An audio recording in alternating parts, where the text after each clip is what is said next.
ಸ್ನೇಹಿತರೆ, ಮೈಸೂರಿನ ಕಥೆಗಳಿಗೆ ಸ್ವಾಗತ ಸುಸ್ವಾಗತ. ಎಲ್ಲ ಲೈಫ್ ಎಂಜಾಯ್ ಮಾಡ್ತಾ ಇದ್ದೀರಾ ಅಂತ ಭಾವಿಸಿದ್ದೀನಿ. ಇವತ್ತು ನಾನು ನಿಮ್ಮನ್ನು ಮದ್ದೂರಿನ ರೈಲ್ವೆ ನಿಲ್ದಾಣಕ್ಕೆ ಕರ್ಕೊಂಬಂದಿದ್ದೀನಿ. ಮದ್ದೂರು ಅಂದರೆ ನಿಮ್ಗೆ ಏನು ಜ್ಞಾಪಕ ಬರುತ್ತೆ? ಮದ್ದೂರು ವಡೆ ಅಲ್ವೇನ್ರಿ?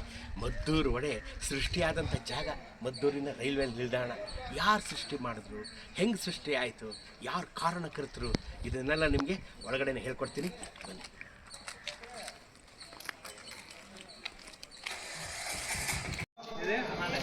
ಅದು ಫ್ರೀ ಅಲ್ಲ.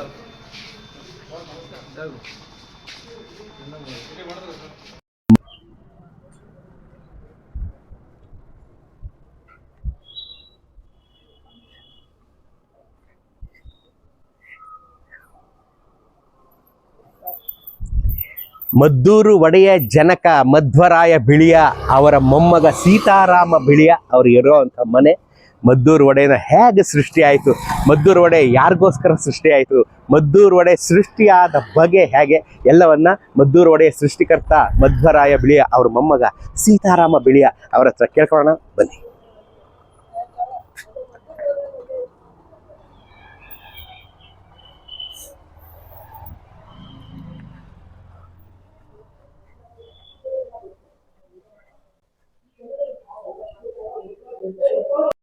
ಕೆಫೆ ಎದುರುಗಡೆ ಪರ್ಪೆಂಡಿಕ್ಯುಲರ್ ರಸ್ತೆನಲ್ಲಿ ಬಂದ್ರೆ ನಿಮಗೆ ಬಲಗಡೆ ಪರಿಮಳ ನಿಲಯ ಅಂತ ಕಾಣುತ್ತೆ. ಆ ಪರಿಮಳ ಮದ್ದೂರು ವಡೆಯ ಪರಿಮಳ ನಿಮ್ಗೆ ಮನೆಯಿಂದ ಬರುತ್ತೆ, ಮನೆಯಿಂದ ಬರಲ್ಲ. ಪರಿಮಳ ನಿಲಯ ಅಂತ ಏನಿದೆ ಅದೇ ಮದ್ದೂರು ವಡೆಯ ಜನಕರ ಮನೆ. ನೀವು ಈ ಕಡೆ ಬಂದಾಗ ಸೀತಾರಾಮ ಬಿಳಿ ಅವ್ರನ್ನ ನೋಡಿದಾಗ ಒಂದು ಫೋಟೋ ತೆಗೆಸ್ಕೊಳ್ಳೋದನ್ನ ಮರಿಬೇಡಿ. ಈಗ ಮದ್ದೂರು ವಡೆ ಇತಿಹಾಸನ ಕೇಳೋ ಅಂತ ಸಮಯ, ಬನ್ನಿ. ಸರ್ ನಮಸ್ಕಾರ. ಸರ್ ನಮಸ್ಕಾರ ಸರ್. ಏನ್ ಸರ್ ತಮ್ಮ ಹೆಸರು? ಸರ್ ಸೀತಾರಾಮ್ ಅಂತ ಹೇಳಿ ಸರ್. ನನ್ನ ಹೆಸರು ಸೀತಾರಾಮ್. ಪೂರ್ತಿ ಹೆಸರು ಹೇಳಿ. ನಾವು ಸೀತಾರಾಮ್ ಬಿಳಿಯ ಅಂತ ಕಂಪ್ಯೂಟರ್ ನಮ್ಮ ಹೆಸರು. ಸೀತಾರಾಮ್ ಸರ್ನೇಮ್ ಅದು ಬಿಳಿಯ ಅಂತಕ್ಕಂಥ ಸರ್ನೇಮು. ಯಾಕಂದ್ರೆ ನಾವು ಮೂಲತಃ ಕೋಟೇಶ್ವರದವರು. ಕೋಟೇಶ್ವರದ ಹತ್ರ ಕುಂದಾಪುರ ತಾಲೂಕು ಕೋಟೇಶ್ವರ. ಅಲ್ಲಿ ನಮ್ದು ಏನಾದ್ರು ಬಿಜಾಡಿ ಗ್ರಾಮ ಅನ್ನೋದು ಮೇಯ್ನು. ಗ್ರಾಮಕ್ಕೆ ನಮ್ಮ ತಾತ ಅವರೇ ಅವಾಗ ಮುಖ್ಯಸ್ಥರಾಗಿದ್ದು. ಹಾಗಾಗಿ ಅವ್ರ ವ್ಯಾಪಾರ ನಿಮಿತ್ತ ಏನ್ ಮಾಡಿದ್ರು, ಮದ್ದೂರಿಗೆ ಬಂದ್ರು. ಯಾಕಪ್ಪ ಬಂದು ಅಂದ್ರೆ ಮದ್ದೂರಿನಲ್ಲಿ ರೈಲ್ವೆ ಸ್ಟೇಷನ್ ಹೋಟ್ಲು ಇವ್ರಿಗೆ ಕಾಂಟ್ಯಾಕ್ಟ್ ಬಂತು. ನಮ್ಮ ತಾತ ಅವರು ಅಣ್ಣ ತಮ್ಮಂದ್ರಿಗೆಲ್ಲ ಕಾಂಟ್ಯಾಕ್ಟ್ ಬಂತು. ಆ ಸಂದರ್ಭದಲ್ಲಿ ಏನಾಗುತ್ತೆ ಅಂದ್ರೆ 20ನೇ ಇಸ್ವಿದಲ್ಲಿ ನಡೀತಾ ಇದ್ದಾಗ 1930ನೇ ಇಸ್ವಿಲಿ ಒಂದು ಇನ್ಸಿಡೆಂಟ್ ನಡೀತು. ಏನಪ್ಪಾ ಅಂತ ಹೇಳಿದ್ರೆ, ಈ ಯಾವಾಗಲೂ ಮಾಮೂಲಿ ತುಂಬಾ ರೇಷ್ ಇರೋದು. ಯಾಕಂದ್ರೆ ಹೊಗೆ ಬಂಡೆ ಅಲ್ಲೇ ನಿಂತ್ಕೊಳ್ಳೋದು ನೀರು ತುಂಬಲಿಕ್ಕೋಸ್ಕರ. ತುಂಬಾ ಅವಾಗ ಟೈಮ್ ಇರೋದ್ರಿಂದ ತಿಂಡಿ ಎಲ್ಲಿಂದ ನೀರು ತುಂಬ್ತಾ ಇದ್ದಿದ್ದಾಗ ಅಲ್ಲಿ ಶಿಂಷಾವಳೆಯಿಂದ ನೀರ್ನ ಅಲ್ಲಿಗೆ ತಗೊಂಡ್ಬಂದು ಟ್ರೈನ್ ಗಳಿಗೆ ಡಂಪ್ ಮಾಡ್ತಾ ಇದ್ರು. ಶಿಂಷಾ ನದಿಯಿಂದ ತಂದು ಟ್ರೈನ್ ಗಳಿಗೆಲ್ಲ ತುಂಬಿಸ್ತಾ ಇದ್ರು. ಅದಕ್ಕಾಗಿ ಮದ್ದೂರಲ್ಲಿ ಟ್ರೈನ್ ನಿಂತ್ಕೋತಾ ಇದ್ರು ಸರ್. ನೀರು ತುಂಬದವರೆಗೆ ಟ್ರೈನ್ ಅಲ್ಲಿ ನಿಲ್ಲಿಸ್ತಾ ಇದ್ರು. ಹಾಗೋಸ್ಕರ ಟ್ರೈನ್ ಕಾಫಿ ತಿಂಡಿಗೋಸ್ಕರ ಸುಮಾರು ಹೊತ್ತು ನಿಲ್ಲಿಸ್ಬೇಕಾ ಇತ್ತು. ಅದು ಏನಾಗೋಯ್ತು ಅಂತ ಹೇಳಿದ್ರೆ, ನಮ್ಗೆ ಕಾಂಟ್ಯಾಕ್ಟ್ ಬಂದಿದ್ದು ನಮ್ಮ ತಾತ ಅವರು ಬಿ ಮಧ್ವಾಚಾರ್ ಅಂತ ಹೇಳಿ. ಮೂಲತಃ ಬಿ ಮಧ್ವರಾಯ ಬಿಳಿಯ ಅಂತ ನಮ್ಮ ಆ ಕಡೆ ಸೌತ್ ಕೇಂದ್ರದಲ್ಲಿ ಮಧ್ವರಾಯ ಬಿಳಿಯ ಸೌತ್ ಕೇಂದ್ರದಲ್ಲಿ ನಮ್ಮ ತಾತ ಅವರು ಅವ್ರ ಅಣ್ಣ ತಮ್ಮ ಒಬ್ರು ಶ್ರೀನಿವಾಸ್ ಬಿಳಿಯ, ಇನ್ನೊಬ್ರು ನಾಗಪ್ಪ ಬಿಳಿಯ ಅಂತ 3 ಜನ ಸೇರ್ಕೊಂಡು ಆ ರೈಲ್ವೆ ಸ್ಟೇಷನ್ ಹೋಟ್ಲನ್ನು ನಡೆಸ್ತಾ ಇದ್ರು.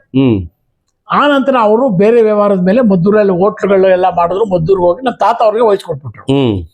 ಆ ಸಂದರ್ಭದಲ್ಲಿ 1930ನೇ ಇಸ್ವಿ ಒಳಗೆ ಈ ಮಿರ್ಜಾ ಇಸ್ಮಾಯಿಲ್ ಸಾಬ್ ಬೇಗ್ ಅವರು ಕಾರ್ಯನಿಮಿತ್ತ ಅವರು ಇದಕ್ಕೆ ಹೋಗ್ತಾ ಇದ್ರು. ಟ್ರೈನಲ್ಲಿ ಬೆಂಗಳೂರು ಮದ್ರಾಸು ಈ ಕಡೆ ಹೋಗ್ತಾ ಇದ್ದಾಗ ಒಂದಿನ ಯಾಕಾಯ್ತು, ಅವರು ಮಾಮೂಲಿ ಹೋಗ್ತಾ ಇದ್ದಾಗ ಅವರ ಒಂದು ಅಸಿಸ್ಟೆಂಟ್ ಬರ್ತಾ ಇದ್ರು ಟ್ರೈನ್ ಕೌಂಟರ್ಗೆ, ರೈಲ್ವೆ ಸ್ಟೇಷನ್ ಕೌಂಟರ್ಗೆ ಬರ್ತಾ ಇದ್ರು. ಹೋಟ್ಲಿಗೆ ಬಂದಾಗ, ಏನ್ ಸಾಹೇಬ್ರೆ, ಏನ್ ರಾಯ್ರೆ, ಪ್ರತಿ ಸರಿ ನೀವು ಒಂದೇ ತರ ತಿಂಡಿ ಮಾಡ್ತೀರಲ್ಲ, ಏನೋ ಒಂದು ವಿಶೇಷ ಮಾಡಿ ಅಂತ ಹೇಳ್ಬಿಟ್ಟು ಹೋದ್ರು. ಆಗ ನಮ್ಮ ತಾತನವರು, ನೀವ್ ಬರುವಾಗ ನಾನು ಏನಾದ್ರು ಒಂದು ವಿಶೇಷ ತಿಂಡಿ ಮಾಡ್ಕೊಡ್ತೀನಿ ಅಂತ ಹೇಳ್ಬಿಟ್ರು. ಅಂದ್ರೆ ಹೋಗುವಾಗ ಹಂಗ ಹೇಳಿದ್ರು ಅವರು. ಹೋಗುವಾಗ ಹೇಳಿದ್ರು, ಏನಾರು ವಿಶೇಷ ತಿಂಡಿ ಮಾಡ್ಬೇಕು ನೀವು ಅಂತ, ಮಾಡ್ಬೇಕು ಅಂತ ಹೇಳಿದ್ರು. ಇವ್ರು ಆಯ್ತು ಮಾಡ್ಕೊಡ್ತೀನಿ. ಆಗ ನಿಮ್ ತಾತನವರು ಬರುವಾಗ ನೀವು ಬರೋ ಅಷ್ಟರಲ್ಲಿ ಯಾವ್ದಾರು ಹೊಸ ತಿಂಡಿ ಮಾಡಿರ್ತೀನಿ ಮಾಡ್ತೀನಿ ಅಂತ ಹೇಳಿದ್ರು. ಆ ಸಂದರ್ಭದಲ್ಲಿ ಇವರು ಅಡಿಗೆ ಮನೆಗೆ ಹೋದ್ರು. ಆ ಅಡಿಗೆ ಮನೆಯಲ್ಲಿ ಅಡಿಗೆ ಭಟ್ರು ಅವಾಗ ಅವರು ಇದ್ರ ಕುಂದಾಪುರದವ್ರೆ. ಅವರು ಏನ್ ಮಾಡಿದ್ರು, ಅವ್ರ ಹೆಸರು ನರಸಿಂಹ ಉಪಾಧ್ಯಾಯ ಅಂತ. ಅವ್ರು ಅಡಿಗೆ ಭಟ್ರು, ಒಳ್ಳೆ ಭರ್ಜರಿ ಆಳವರು. ಅವ್ರು ಏನ್ ಮಾಡಿದ್ರು, ಈ ಪಕೋಡಕ್ಕೆಲ್ಲ ಕಲಿಸ್ತಾ ಕೂತಿದ್ರು. ಆಗ ನಮ್ ತಾತ ಅವರು, ನೋಡಪ್ಪ ಈ ತರ ಬಂದು ಹೇಳಿದ್ದಾರೆ, ಏನೋ ಒಂದು ವಿಶೇಷ ಮಾಡ್ಬೇಕಲ್ಲ, ಏನ್ ಮಾಡೋಣ ಅಂತೇಳಿ ಇಬ್ರು ಡಿಸ್ಕಸ್ ಮಾಡಿದ್ರು. ಆಗ ಅವ್ರಿಗೆ ಪಕೋಡ ಮಾಡ್ತಿದ್ದಾಗ ಏನೋ ಒಂದು ಹೊಳಿತು ಐಡಿಯಾ. ಅದ ಉಂಡೆ ತರ ಮಾಡಿ ತೆಟ್ಟು ಹೇಗಿರುತ್ತೆ ಕೇಳಿದ್ರು. ಮಾಡೋಣ ಬಿಡಿ ಸ್ವಾಮಿ ಅಂತ ಅವ್ರು ಹೇಳಿದ್ರು. ಅದಕ್ಕೆ ಇನ್ನೊಂದ್ ಸ್ವಲ್ಪ ಆವಾಗಿನ ಕಾಲದಲ್ಲೆಲ್ಲ ತುಪ್ಪ ಭಾರಿ ಸಸ್ತ. ಅವಾಗ ತುಪ್ಪ ಸಸ್ತ, ಟಿನ್ ಗಟ್ಲೆ ಬರೋದು ನಮ್ಮ ರೈಲ್ವೆ ಸ್ಟೇಷನ್ ಹೋಟ್ಲಿಗೆ. ಹೌದಾ? ಟಿನ್ ಗಟ್ಲೆ ಬರೋದು. ಅದು ಬೆಣ್ಣೆ ಕೃಷ್ಣಪ್ಪನವರು ಅಂತ ಶಿವಪುರದಲ್ಲಿ ಒಬ್ರು ಇದ್ದಿದ್ರು, ಅವರೇ ಸರಬರಾಜು ಮಾಡ್ತಾ ಇದ್ದಿದ್ದು. ಬೆಣ್ಣೆ ಕೃಷ್ಣಪ್ಪ ಅಂತ ಬೆಣ್ಣೆ ಕೃಷ್ಣಪ್ಪನವರು ಶಿವಪುರದಲ್ಲಿ. ಸ್ನೇಹಿತರೆ, ಬೆಣ್ಣೆ ಕೃಷ್ಣಪ್ಪನ ವಂಶಸ್ಥರು ಯಾರು ಇದ್ರು ನನ್ನ ಕಾಂಟ್ಯಾಕ್ಟ್ ಮಾಡಿ, ನಿಮ್ಮ ಮನೆಗೂ ಬರ್ತೀನಿ ನಾನು. ಇದಾರೆ ಮೊಮ್ಮಕ್ಕಳೆಲ್ಲ ಇದಾರೆ. ಅವ್ರು ಏನ್ ಮಾಡಿದ್ರು, ಆ ತುಪ್ಪದಲ್ಲಿ ಕರೆದು, ಅದ್ರ ತುಪ್ಪದಲ್ಲೇ ಸಾಟ ಕೊಡ್ಬೇಕು. ಅದು ಒಂದು ಕಲ್ಲಿದ್ದಿತ್ತು. ಆ ಕಲ್ಲಲ್ಲಿ ಈರುಳ್ಳಿ ಮತ್ತೆ ರವೆ ಹಾಕೊಂಡು ಚೆನ್ನಾಗಿ ಉಜ್ಜುತ್ತಾ ಇದ್ರು ಕಲ್ ಮೇಲೆ. ಆ ಈರುಳ್ಳಿ ರಸ ಬಿಟ್ಟಾಗ ಅದನ್ನ ಎಲ್ಲ ಹಿಟ್ಟಿಗೆ ಮಿಕ್ಸ್ ಮಾಡಿ ಕ್ಲೀನ್ ಆಗಿ ಅದಕ್ಕೆ ಏನೇನ್ ಬೇಕು ಆಮೇಲೆ ಬೇರೆ ಮಸಾಲೆಗಳೆಲ್ಲ ಹಾಕಿ ಚೆನ್ನಾಗಿ ಮಿಕ್ಸ್ ಮಾಡ್ಬಿಟ್ಟು ತುಪ್ಪದ ಬಾಡ್ಲಿಕ್ಕೆ ಬಿಡೋದು. ತುಪ್ಪ ಹಾಕಿರೋ ಬಾಡ್ಲಿಕ್ಕೆ ತುಪ್ಪದಲ್ಲಿ ಕರಿತಾ ಇದ್ರು ಅದನ್ನ. ನೋಡಿ ಸ್ನೇಹಿತರೆ, ಎಂತ ಕಾಲ ಅವಾಗ, ಎಂತ ಕಾಲ ಅವಾಗ.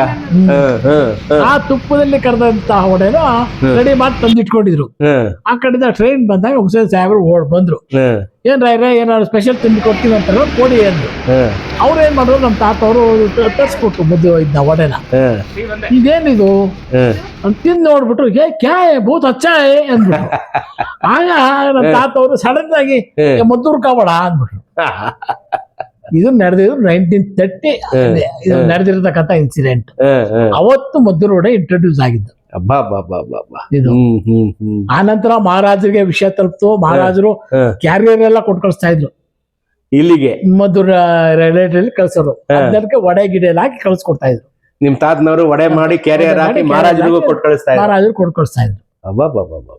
ಅದು ಸುಮಾರು ವರ್ಷ ನಮ್ಮ ಮನೆಯಲ್ಲೇ ಇದ್ದಿತ್ತು ಕ್ಯಾರಿಯರ್. ಅದನ್ನ ಉಳಿಸ್ಕೊಳ್ಳಿಲ್ಲ ನಮ್ಮ ಚಿಕ್ಕಪ್ಪನವರು.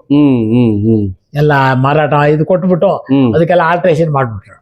ಇಲ್ಲ ಇದ್ದೀರಿ ಎಂತ ರೆಕಾರ್ಡು ಸರ್ ನಮ್ಗೆ. ಅದು ಇಷ್ಟು ಒಂದು ನಡೆದಿರ್ತಕ್ಕಂಥ ಒಂದು ಇದು.